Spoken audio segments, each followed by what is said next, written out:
Good morning, students. Hope you are fine and staying safe at your home. Students, in the offline classes, we had already discussed about air is available all around us. Now, students, today in this video, we will discuss about what is air made up of.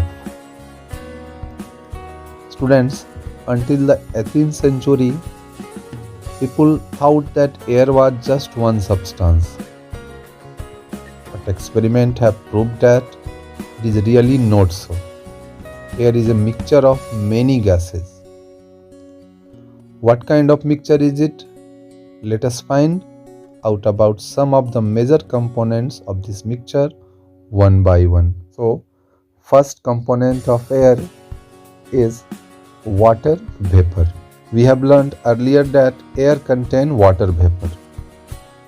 We also saw that when air comes in contact with a cool surface, it condenses and drops of water appear on the cool surface.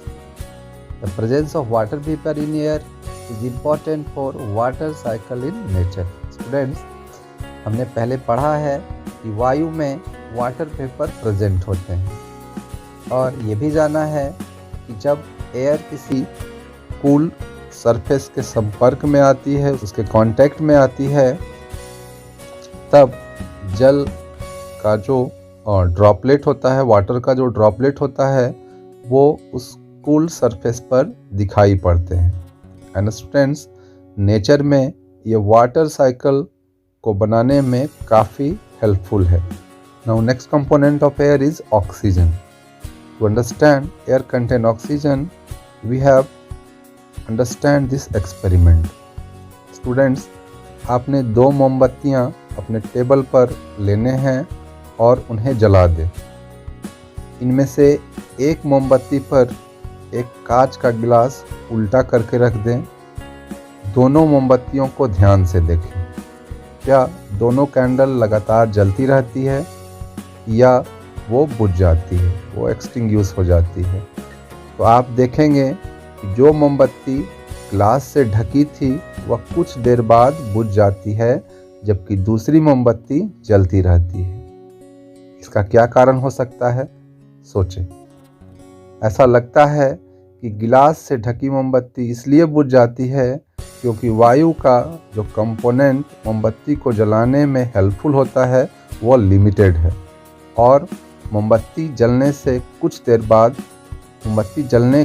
देर बाद समाप्त हो जाता है, जबकि दूसरी मोमबत्ती को लगातार वायु मिलती रहती है और ये कंटिन्यूअस जलती रहती है.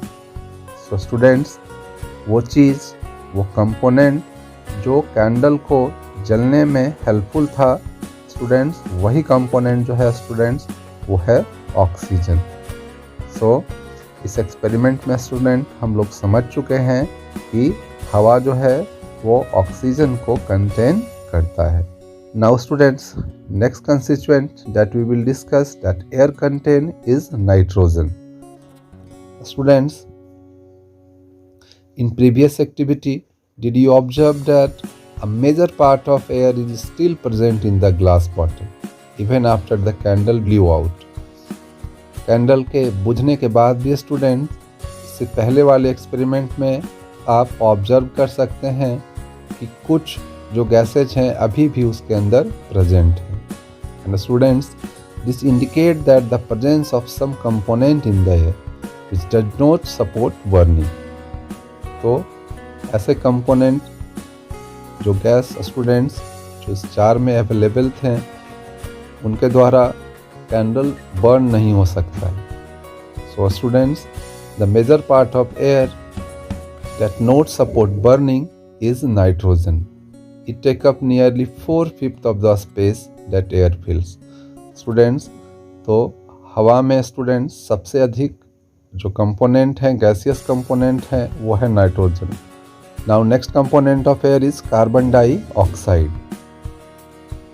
Students, in a closed classroom, if there is some material that is burning, you may have felt suffocation.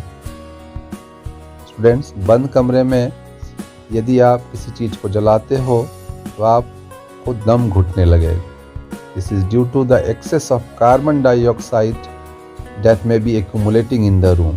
Students, जब हम किसी चीज़ को जलाएं तो जो रूम में ऑक्सीजन था स्टूडेंट्स, वो जलने में यूज हो गया और वहाँ पे कार्बन डाइऑक्साइड स्टूडेंट्स की मात्रा काफ़ी बढ़ गई।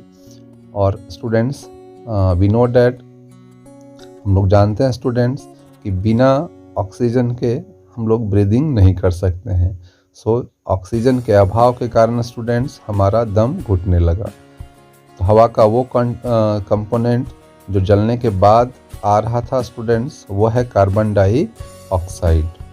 और स्टूडेंट्स, ये सलाह दिया जाता है कि फसलों के जो अवशेष होते हैं, जो रिमेन्स होते हैं या जो ड्राई लीव्स हैं, उन्हें जलाना नहीं चाहिए, क्योंकि इससे हमारा एयर स्टूडेंट्स वो पॉल्यूटेड होता है। Now next component that we will discuss is dust and smoke. Students, the burning of fuel also produces smokes. Smokes contain a few gases and fine dust particle and is often harmful. ईंधन तथा पदार्थों के जलने से जो smoke release होता है students, उस धुएं में कुछ गैसेज और टाइनी डस्ट पार्टिकल होते हैं जो हमारे लिए हार्मफुल होते हैं। That is why you see a long chimney in factories. इसीलिए स्टूडेंट्स फैक्ट्रियों में लंबी लंबी चिमनियाँ होती हैं ताकि धुआं जो है स्टूडेंट्स वो ऊपर जा सके। So students, what are the constituent of air?